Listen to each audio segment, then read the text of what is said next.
Welcome back to the NFL Week 13 recap / reaction. So this past week, what were some of the highlights? I mean, the Niners, a lot changed for them as Jimmy Garoppolo's out for the year. So they basically have two quarterbacks gone from what they had in week one. Trey Lance going down and now Jimmy Garoppolo. You can't make it up. Does Baker Mayfield go there? I mean, you never know. He got released from the Panthers today. And of course, we'll touch on each game. So hopefully you guys enjoy the video. Leave a like. It always helps out. And let's get into it. Thursday night, we had the Bills at the Patriots, little AFC East matchup. The Bills won 24-10. They improved to 9-3, so they've won 3 in a row after dropping 2 in a row at one point just a few weeks ago. Patriots down to 6-6. They are in last place in that really good division. Jets still in third. Dolphins in second, coming off that loss.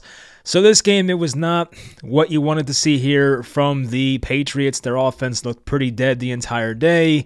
Nick Folk missed a field goal, I remember. I think it was right before halftime. And Josh Allen did his thing for the most part. He didn't have to do that much. He only had 223 passing yards. But the thing I've noticed with Buffalo lately is that they are committing to the run. And not with Nyheim Hines, who they traded for at the deadline. He had 2 carries for -3 yards. But the other guys, Devin Singletary, 13 carries for 51 yards. And James Cook's the other one I want to talk about, who was their second-round rookie in this past draft, brother of Dalvin, of course.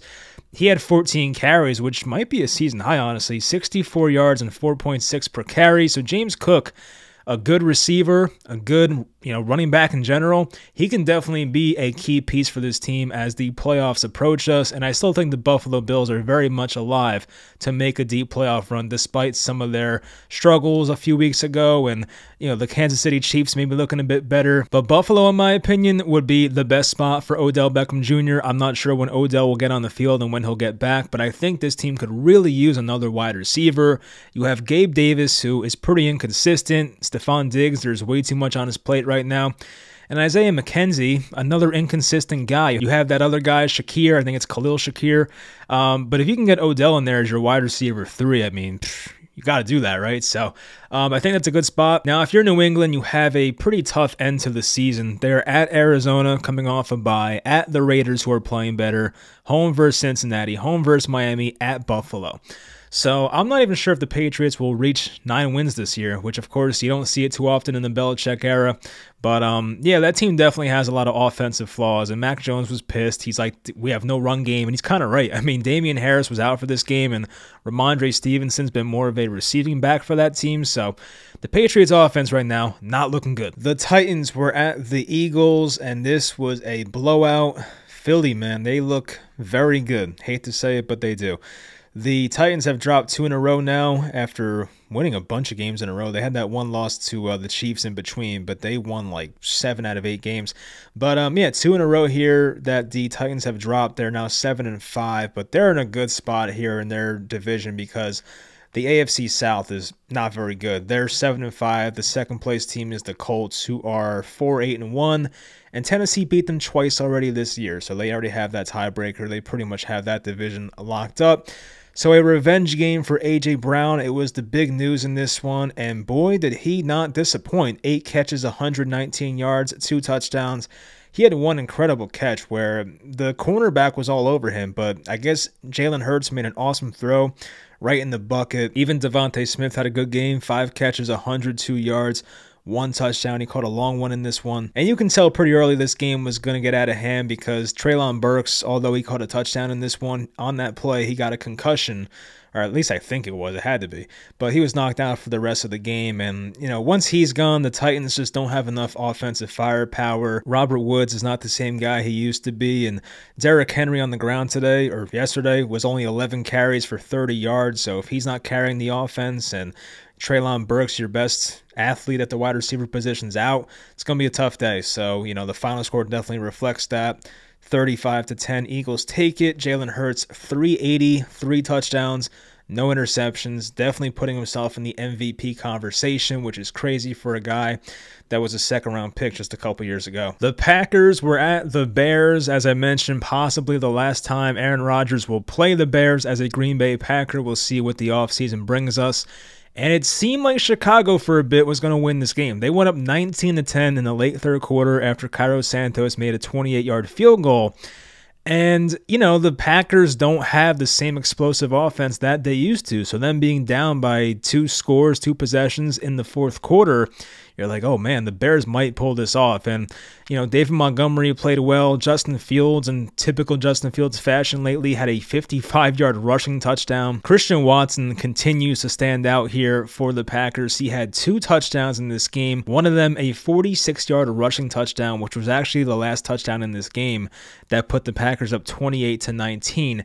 But Watson, 2 touchdowns overall on the day. He's been awesome. And even A.J. Dillon probably had his best game of the year. Dillon definitely, he started off great in week 1 versus Minnesota, I remember, but ever since then he has not been good. I know Aaron Jones got banged up in this game, but A.J. Dillon had 18 carries for 93 yards and a touchdown. Christian Watson was their most efficient runner, 46 yards a carry. That's pretty hard to beat. But Rodgers, it wasn't the most impressive stat line, 18 for 31, 182, 1 touchdown. Justin Fields did have a couple interceptions. I remember one of those was very ugly. I believe it was sometime in the middle of the fourth quarter, so although Fields has shown some very high upside this year, and I think has shown the Packers or shown the Bears that they can win with him, he does have to cut out some of those mistakes. But he gives you so many high-end plays. Like, not many quarterbacks are going to run for 50, 60-yard touchdowns consistently, and that's something Justin Fields has been doing this year lately. But if you're Green Bay, it's finally nice to get a win once again. They're 5-8. The Bears dropped to 3-10. Sheesh. But yeah, Justin Fields was back, so that's good to see. They go into their bye. And if you're a Bears fan, as I said, maybe you just want to lose at this point and get yourself like the best wide receiver in the draft. I don't know. If you're the Packers, I mean,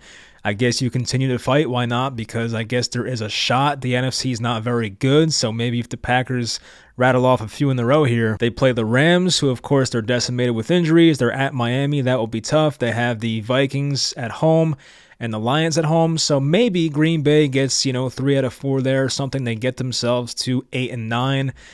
I'm not saying that'll get them in the playoffs, but it could get them in the conversation, so I guess we'll see what happens there. Next, the Jaguars were at the Lions. A blowout. I mean, this was supposed to be a close game. I think it was Detroit -1, so the books expected this one to be close, but the Lions had other ideas. They win this one 40-14. So this was a smash spot for the Jaguars passing game. Of course, the Lions secondary has been pretty bad this year. One of the worst in football, and they did not score their first touchdown until 2 minutes, 58 seconds left in the third quarter, where my old friend Evan Engram found the end zone.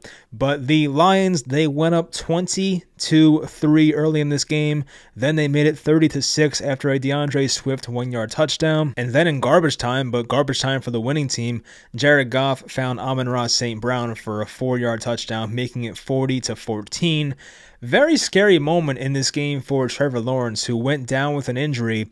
His leg got twisted very awkwardly, and I saw on Twitter that it looked like, I think the person tweeted Trevor Lawrence down, brutal injury. And I'm like, oh, that's not good. And then you see the replay and it did not look good. But then maybe like 20, 30 minutes later after halftime, you see Lawrence just walking in the tunnel. He looks completely fine. He got back out there, so I guess that's great news for Jacksonville fans. But Lawrence, in a spot where he should have dominated, was not that impressive. Only 179 passing yards, 1 passing touchdown. Jamal Williams scored another touchdown. I do think I saw a stat where he now has as many touchdowns as the entire Broncos offense.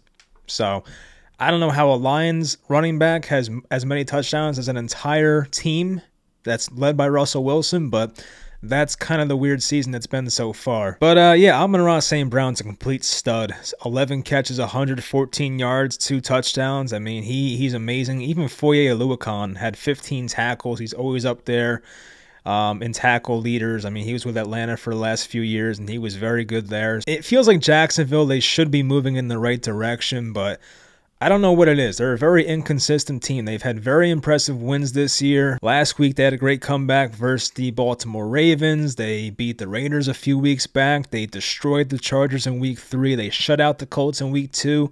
But they also dropped these games that they shouldn't drop. I mean, that 13-6 loss versus Houston in week 5 was as bad as it gets. I mean, you can't have that. And then you get blown out by the Lions at home. You can't have that either. Anyway, the Jaguars, they're probably done with any type of playoff contention. The Lions are now 5-7, so they're getting back in the conversation. They are in second place in the NFC North, but they are still behind teams like the entire NFC East are still behind.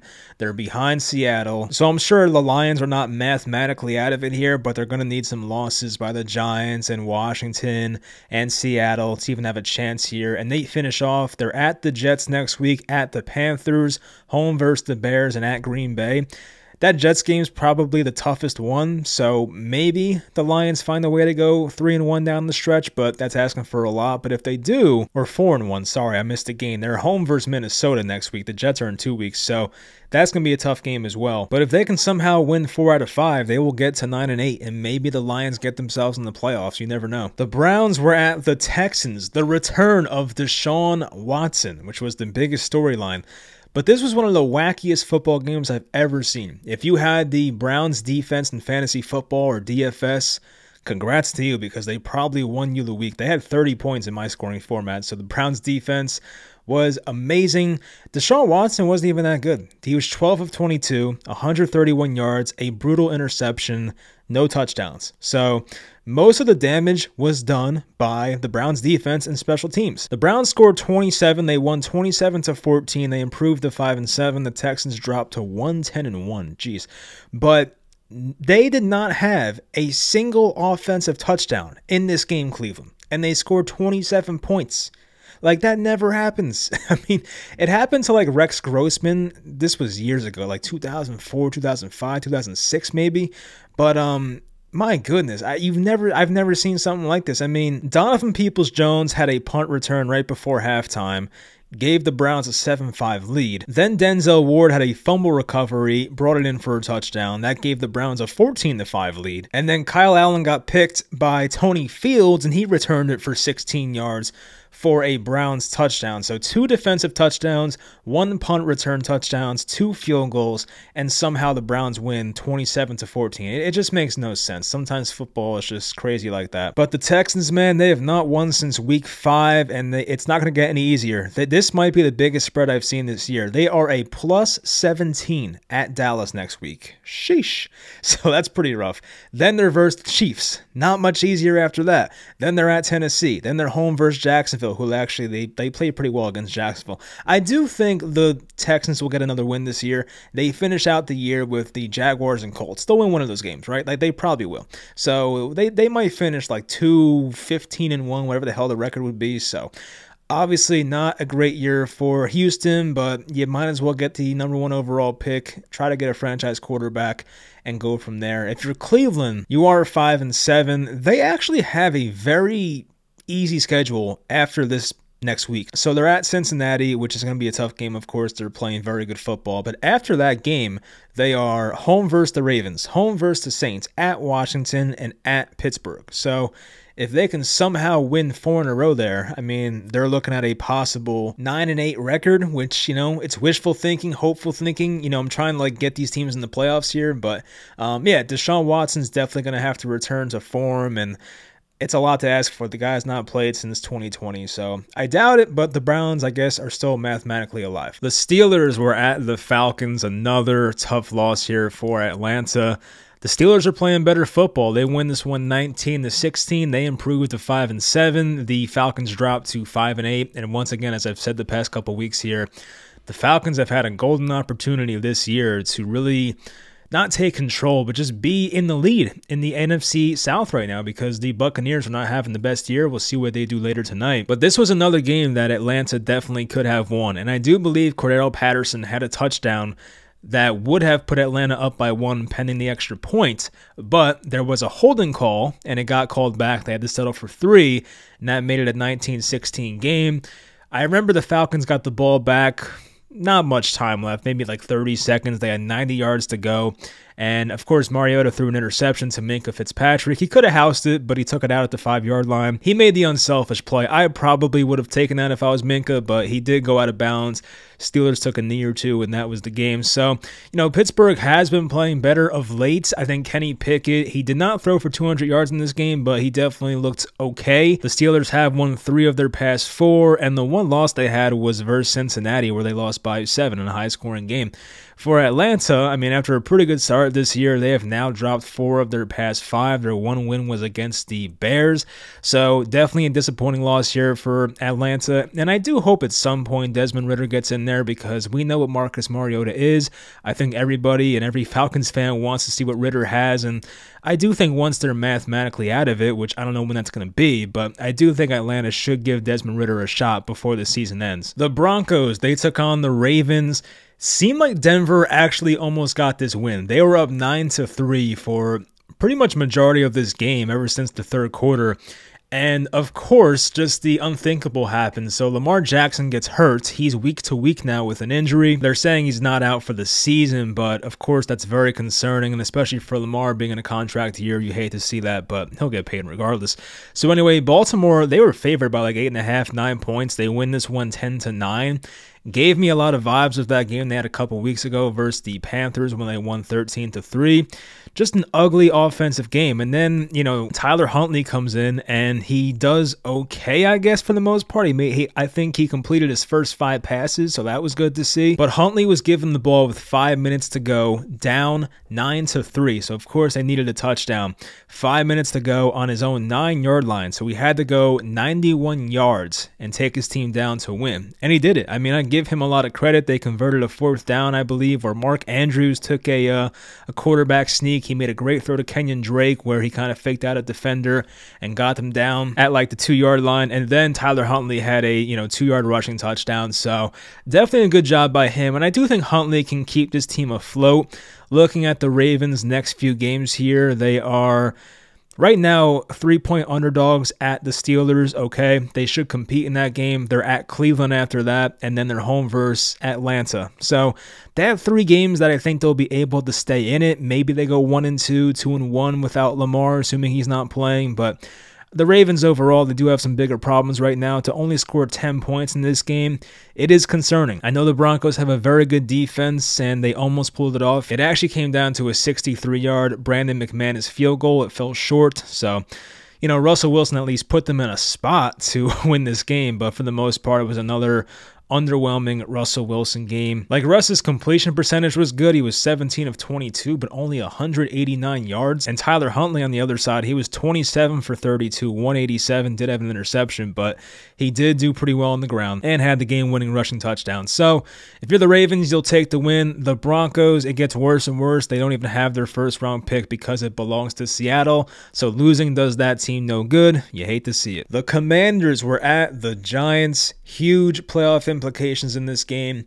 And of course, it ends in a tie, which is the most Giants thing ever. I don't think I've ever seen a Giants tie in my lifetime since being a fan since 2005 or so. So this is something new, and I'm not a fan of it. I went over that in my reaction to this game. I hate ties. They have to find a way to just have a winner and a loser. Like, you can't, I don't know. It's just terrible. Anyway, the Giants had so many opportunities to win this game. They had a very stupid taunting call by their center, John Feliciano. Darius Slayton in the late 4th quarter dropped the ball that would have put them in field goal range. Some people said it wasn't the best pass by Daniel Jones, but it hit him in both of his hands, so I would expect an NFL receiver to catch that ball. Brian Dable did not go for it on 4th and 3 in overtime on Washington's 43-yard line. A lot of playing not to lose type stuff. And as a Giants fan, I'm just pretty unhappy about what happened here. I thought the Giants were the better team. The biggest play for Washington was Taylor Heineke. He had a 4th down and 4, and he rolled out to his left, game on the line in the 4th quarter, made a really good throw to Curtis Samuel. And then a couple plays later, Jahan Dotson scored a touchdown on a drag route where the Giants just were kind of allergic to tackling him, so he got in the end zone, tied the game at 20, but just very annoying. I thought at first it was going to be a long day because Washington went up 10-0 right out the gate, but the Giants did fight back, and the Giants took a 20-13 lead in the third quarter. So I was thinking, hey, the Giants are in a good spot here, but they did let Washington come back in the final 2 minutes of the fourth quarter. Goes to overtime. Giants had their chances, and unfortunately ends in a tie. So the game these teams play in 2 weeks will now be on national TV. I think it's the Sunday night game, and I'm scared because Daniel Jones has never won a primetime game in his career, so hopefully this is the first time he can get it done. But the Giants definitely need that win versus Washington in a couple weeks. The Dolphins were at the 49ers, a pretty weird game. I mean, the way it started out and the way it finished was just so different. So the Niners win 33-17. The Niners improved to 8-4. The Dolphins dropped to 8-4. So now they have the same record, but different conference, doesn't matter. But yeah, this game was weird because on like the first play of the game from scrimmage, Tua hit Trent Sherfield, a former Niner actually, so revenge spot for him, on a 75-yard touchdown, first play of the game. And then Jimmy Garoppolo gets hurt early, a foot injury. He's out for the year, so we'll talk about the big picture for the Niners here in a bit. But Brock Purdy comes in, who I believe was the Mr. Irrelevant pick from this past draft. So he comes in and actually plays pretty well. A lot of Robbie Gould field goals in this one. But Purdy did have 210 passing yards, 2 touchdowns, only 1 interception, so he looked pretty good. I mean, Tua Tagovailoa got a little banged up in this game. He had 2 picks as well. Definitely Tua's most off game in a long time. He had a throw to Tyreek Hill that was way behind him. It was tipped. It was picked. So for Miami, I mean, it's just having Garoppolo go out that early, you would hope that your team can get that win. And I do think this is their first loss where Tua finished the game, because the one time they lost when Tua started was that Thursday night game where he got very injured and had to leave early. But there was just constant pressure by the Niners defense the entire day. They definitely should get the game ball in this one. But for the Niners going forward, it's going to be tough. You know what I mean? I mean, Garoppolo was a guy that Shanahan's record with him is great, and Shanahan's record with other quarterbacks since being in San Francisco is terrible. So I forget what the exact percentages are, but without Garoppolo, that Niners team has not had a good win-loss record since Kyle Shanahan's been there, which I think is since 2017. So that, of course, is guys with that's like Brian Hoyer and CJ Beathard and Trey Lance for a couple games. So, you know, it's not the best group of quarterbacks there, but I don't know what the 49ers do. If I'm them, I am taking Baker Mayfield. I don't see why not. I mean, Brock Purdy can be the starter here in the short term, but I don't know how much longer they can go with him. I mean, Baker sucks. I get it, but he did show that with the Browns in 2020, he can operate a really good roster, and that's kind of what the Niners have right now, obviously. So I know Baker's lost all of his confidence, and maybe you don't want to bring him into the locker room, but it's just a very crappy situation here for San Francisco. But they still have a great roster, so if they can get decent quarterback play, they are still alive to make a run this year, but it got a lot harder. The Seahawks were at the Rams, and the Seahawks almost blew a golden opportunity to just win a game they should have won, but they did get a last-second victory, 27-23. DK Metcalf, 8-yard touchdown with 41 seconds to go. But it did seem like for a bit here the Rams were going to win this game, which was very surprising. Geno Smith, 367 yards, 3 touchdowns, did have a pick and was sacked 4 times. John Wolford got the start for the Rams in this game, and his stat line was not very good. 2 interceptions, 178 yards passing. Surprisingly, Cam Akers got 17 carries in this game. 60 yards, 2 touchdowns on the ground for him. There were some good drives at the end, though. So John Wolford, he led a drive, 75 yards for a touchdown from 5 minutes to go in the fourth quarter till about 2 minutes to go or 3 minutes to go. Geno Smith got the ball down by 3, and of course they could have tied it with a field goal, but you want to get the touchdown there. And Geno had to go 75 yards as well, and he did it. And then he found Metcalf for that 8-yard touchdown, putting the Seahawks up by 4. And then on the final play for the Rams, just a pretty awful interception by John Wolford. There was nothing he could do really, but just a very easy interception there for Cody Barton, and he closed out the game there for Seattle. They improved to 7-5, and Seattle right now, I believe, is a playoff team. They're in the wild card, so with Jimmy Garoppolo's injury, I don't expect the Niners to fall off. We'll get to them later, but they're definitely alive to still win this division. But the Seahawks, at least for getting a playoff spot, it's definitely trending in the right direction getting this win here. The Chargers were at the Raiders, a game that the Chargers didn't have to win, but a very critical loss for them in the playoff standings. The Raiders take this one 27-20. The Raiders are playing pretty good football. I mean, after starting out the season 0-3, 1-4, they got down to 2-7 at one point. Since then, they've won 3 in a row. That has included 2 overtime wins versus Denver, versus Seattle, and then this win in regulation here versus the Chargers. Now the Raiders play the Rams on Thursday night, so they're already 6-point favorites. It's on the road, but of course the Rams have nobody, so the Raiders have a rough last couple weeks here. I mean, the Niners, we'll see, but they do play San Francisco, and then they play the Chiefs in Week 18, so it's a tough end to the season for them. But the whole, like, oh, Josh McDaniels, will he get fired? I don't think so. He'll be back next year. I mean, that team might still be paying John Gruden, so I don't think they want to pay 3 coaches at that point, so I'm sure Josh McDaniels will remain with that team. The Chargers, man, speaking of coaches, Brandon Staley, short leash, I'm sure, at this point. Josh Jacobs, as suspected, had a great game on the ground because the Chargers don't stop the run. Herbert found Keenan Allen out of, man, one of the best throws I've seen all year. Just an awesome throw to Keenan Allen. Back corner of the end zone, 35 yards on 4th and 12, have to have it. So it's good to see Keenan Allen back and healthy. On a 4th and 9 play, Herbert had an incompletion to DeAndre Carter.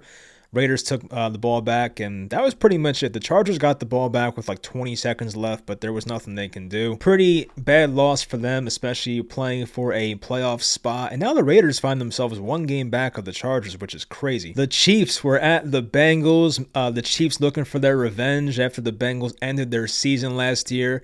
They did not get revenge. The Bengals, they take it 27-24.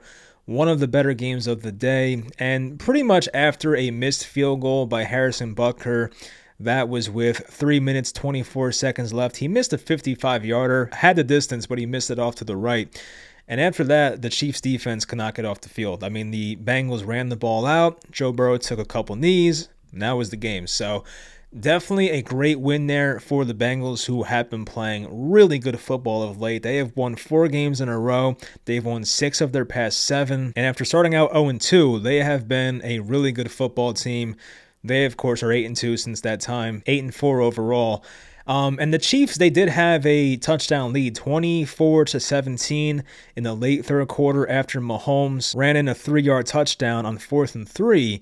But then McPherson had a 41-yard field goal. Burrow found Chris Evans. No Joe Mixon in this game, so a lot of P. Ryan, not a lot, but some Chris Evans as well. P. Ryan had a big game in this one. And the Bengals were able to hold on. A very quiet day for Travis Kelce. I don't know if it was like a scheme thing and like the Bengals playing great defense. I'm assuming it was, but Kelce did not have a catch the entire first half, which I can't remember the last time that's ever happened, if it's ever happened. Like, it never happens. But Juju was quiet. Marquez Valdes-Scantling did have 71 yards, but dropped a touchdown. He dropped another long pass as well, but that's the Marquez Valdes-Scantling experience. So definitely not the best game you'll see from the Chiefs, and I'm sure they want that one back. But the Bengals are playing good football right now. And the Bengals have something that most teams don't have when they go up against the Chiefs. You're probably wondering, like, why the hell are the Bengals always beating the Chiefs? I think it's because the Bengals just have the offensive firepower to keep up with them. Most teams don't. Like, you can try all you want.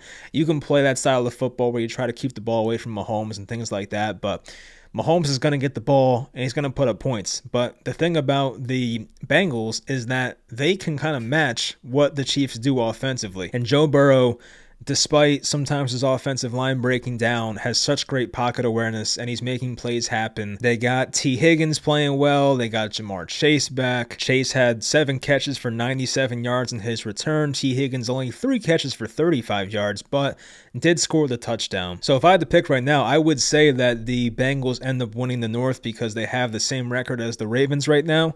The Ravens have not looked great lately, and they are without Lamar Jackson for the foreseeable future. The Bengals play the Browns next week, then they're at Tampa, then they're at New England, home versus Buffalo, and then home versus Baltimore. There might be 2 losses left on that schedule, if that, but the way the Bengals are playing right now, I mean, I would not want to play them. They look very good. Colts at Cowboys. Oh my goodness. This might be I was talking about the Browns game before, how weird that game was because of all the defensive and special teams touchdowns. This game gave me, and I've been watching football like religiously since like 2005, 2006. This was the worst quarter I've ever seen from an NFL team in my entire life. The fourth quarter by the Colts was the most horrific quarter of football I have ever seen in my life. They lost the fourth quarter 33-0 in one quarter. Like, imagine a team starting out up 33-0 in the first quarter. It was like the Colts were just not trying to do, I don't even know, like it was like they were trying to lose the game. It started with the Mo Alley Cox fumble, and this game was actually kind of close at one point. That's the crazy part. In the late third quarter, Matt Ryan found Alec Pierce. It was a great throw, great catch by Pierce, a 15-yard touchdown. Late third quarter, like 3 minutes to go. Made it a 2-point game. They missed a 2-point conversion, but at that point, it's a 2-point game entering the fourth quarter. You're like, all right, we have a game here. And somehow this game that was once 21-19 ends in a 54-19 victory for Dallas. 33 points in the fourth quarter. There was a quick Michael Gallup touchdown. Then Matt Ryan had the screen pass to Mo Alley Cox. He fumbled. It just bounced perfectly into Malik Hooker's arms. He took it back for a 38-yard touchdown. Then Tony Pollard had a 30-yard touchdown. Zeke had a 4-yard touchdown. The other running back, Malik Davis, had a 23-yard touchdown. Just like Matt Ryan had like 4 passes in the fourth quarter that were just, it looked like he was tanking. It was just like he was throwing the ball to the wrong team on purpose. He was intercepted 3 times, sacked 3 times. Ryan also lost a fumble. It was just like the worst thing I've ever seen. And I'm thinking, like, I had the Colts plus 10.5 in this game, and I'm thinking, all right, I'm in a good spot here. And then you see the final score, and I had it on here as I was doing my Giants like post-game reaction. I'm like, what is going on here? I look up, and it's, it was just 21-19 a minute ago, and now it's like 35-19. So just an insane game. If you want to watch the worst quarter of football, just go back and watch the Colts. I mean, when people said Jeff Saturday, first time coach in football, what could possibly go wrong? This is what they were talking about. I mean, it hasn't been awful overall yet, but this was, oh my goodness. I mean, it happens. My Giants better not lose to those Colts in Week 17 when they play them. So anyway, that will do it. We have the Saints at the Buccaneers tonight. If the Saints win that game, which I don't think they will, but it's only Tampa minus 3.5, so maybe. But the Saints and Bucs would have the same record, which is crazy. The Bucs would drop to 5-7. The Saints would be 5-8. Actually, that's not the same record. Do the Bucs have a bye or the Saints have a bye? Oh yeah, the Saints have a Week 14 bye. All right, so never mind. But they'll be tied in the win column, which is just, it's nuts. I mean, the Saints have had an awful season, but the NFC South, it shouldn't even exist anymore. Like, just give that, I don't know, just take that division out and let the NFC East make the playoffs. Just give it to the Giants, give it to Washington, give it to somebody that at least deserves it, because it's just an awful division. And I'm old enough to remember when it was a fun division, when you had Matt Ryan in his prime, and you had you had Cam Newton in his prime, Drew Brees in his prime. The Buccaneers were always like, you had like Josh Freeman and Jameis Winston when he was fun, but I don't know, that division used to be like fun and cool, and now it's awful. Anyway, that will do it. I'm taking Tampa tonight. I took them on the Spread Pick show. I think, like, I don't know, I just cannot see the Bucs losing this game. It doesn't make sense. You have Tom Brady, your defense is still talented. The Saints have no offense. Andy Dalton stinks. I'd be surprised, but the spread is pretty fishy. So anyway, hopefully you guys enjoyed the video. Leave a like, and I'll talk to you guys next time.